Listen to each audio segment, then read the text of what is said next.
everybody.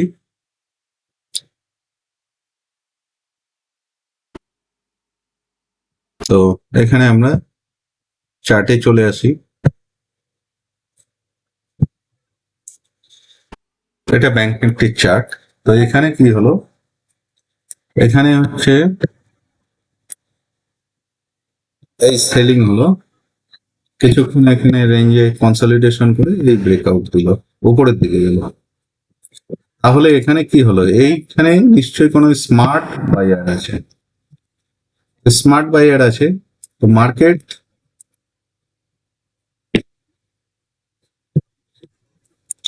এখানে smart buyer আছে, তো মার্কেট যাই ওপেন দেখ এই স্মার্ট বায়ারদের টার্গেট করা যাবে না। যারা এখানে র্যান্ডম বাই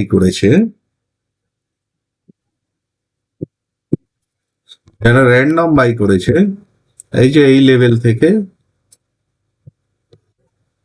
লেভেল থেকে এখানে প্রফিট বুকিং হয়ে এখানে কিছুটা হয়তো সেলিং হলেও হতে পারে। তো এখানে যারা এই লেভেল দেখে র্যান্ডম বাই করেছে, তাদেরকে হয়তো বের করে যারা এখানে এখানে যারা র্যান্ডম বাই করেছে তাদেরকে বের করে মার্কেট এই যে স্মার্ট বায়ার আছে, স্মার্ট বায়ারের ডিরেকশনে আপ যাবে, এরকম একটা কিছু মার্কেট করতে পারে। তাহলে আমাদেরকে এই স্মার্ট বায়ারের ডিরেকশনেই যেতে হবে, কিন্তু এই র্যান্ডম মার্কেট কি করে, যারা র্যান্ডমলি বাই করতে আসে তাদেরকে আগে বের করে দেয়। যেমন এখানে যারা র্যান্ডমলি বাই করতে আসছিল এই ক্যান্ডেলে বের করে দিয়েছে, দিয়ে এখানে কিছু বায়ার থাকতে পারে তাদেরকে বের করে দেয়। বের করে দেওয়ার পরে মার্কেটে এই যে স্মার্ট বায়ার বাই করেছে তাদের তো কোনো লজিক আছে বা কিছু জেনে শুনে বাই করেছে, হিসেবে মার্কেট হয়তো উপরের দিকেই যেতে পারে। এইটা সেই জন্য আমাদেরকে একটা বাই করতে হবে। আর এখানে কয়েকদিনের চার্ট দেখলে দেখা যাবে যে এই লেভেলে এই লেভেল থেকে রিজেকশন হয়েছে, এই লেভেলে দুবার, এখানে তিনবার, একই লেভেলে তিনবার রিজেকশন হয়েছে। তাহলে ফোর্থ বার হয়তো অ্যাটেমে এই লেভেল ব্রেক করতে পারে উপরে। এটা ব্যাংক নিফটির চার্ট। এবার চলে আসি আমরা নিফটির চার্টে। তো নিফটির চার্ট, এখানে ইম্পর্টেন্ট জিনিস, এখানে স্মার্ট বায়ার আছে। আর এই যে 25,000 লেভেল সেদিন কিন্তু ডিফেন্ড করে অনেকটা উপরে গেছে। তাহলে এখানে কি হবে, কিছুক্ষণ মানে এখানে যারা র্যান্ডম বায়ার আছে তাদেরকে বের করে এই লেভেল যদি ব্রেক না করে তাহলে কিন্তু এই 25,000 লেভেল ভালোভাবেই ডিফেন্ড হয়ে যাবে। সেক্ষেত্রে এখানে উপরে যাওয়ার সম্ভাবনা বেশি। তাহলে আমাদেরকে এখানে একটা বাই পজিশন করাই মনে হচ্ছে সব থেকে ভালো। তো এই অ্যানালিসিস অনুযায়ী আমাদেরকে বাই পজিশনই বানাতে হবে। তো এখন মার্কেট প্রি ওপেনিং এ Nifty 60 point down, Sensex 185 point down, bank Nifty 122 point down. তা এখন মার্কেটের হালচাল দেখে আমরা পজিশন বানাবো।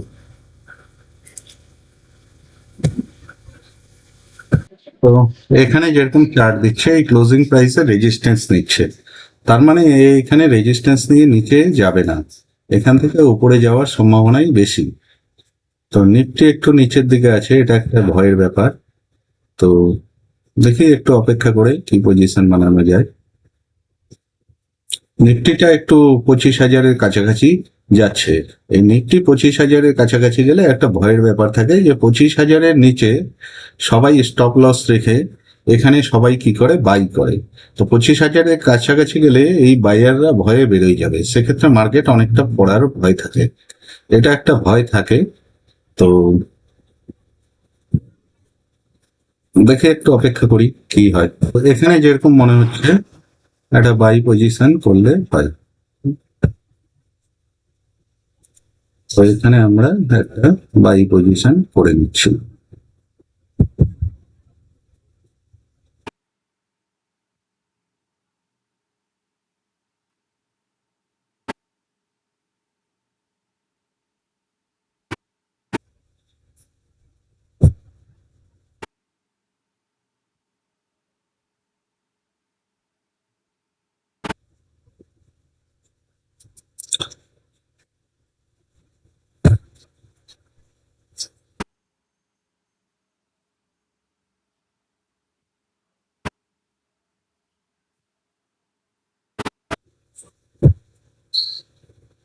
এখানে বাই পজিশন করতেই একটু লস দেখাচ্ছে, তো একটু অপেক্ষা করে নিই, কারণ নিফটিতে পজিশন বাড়াবো না। এখানে আমরা কিছু পজিশন এক্সট্রা রাখছি।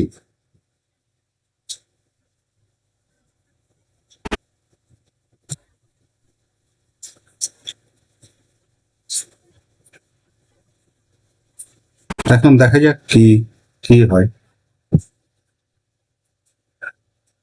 দেখা যাক কি হয়। মার্কেট আমাদের আজকে ফাঁসিয়ে দিয়েছে, লস একটু এক্সট্রা দেখতে হচ্ছে। তো যাই হোক, একটু অপেক্ষা করে দেখি পজিশনটা কিভাবে ম্যানেজ করা যায়। মানে লস একটু এক্সট্রাই দেখতে হচ্ছে, এতটা লস আমরা ভাবতে পারিনি যে এখান থেকে হড়াহড়ি করে পড়ে যাবে। যাই হোক, আমি একটু অপেক্ষা করে দেখছি পজিশনটা কি করা যায়। আজকের লসটা একটু এক্সট্রা হয়ে গেল, কারণ মার্কেট যেদিন যেটা করার নয় সেটাই করে।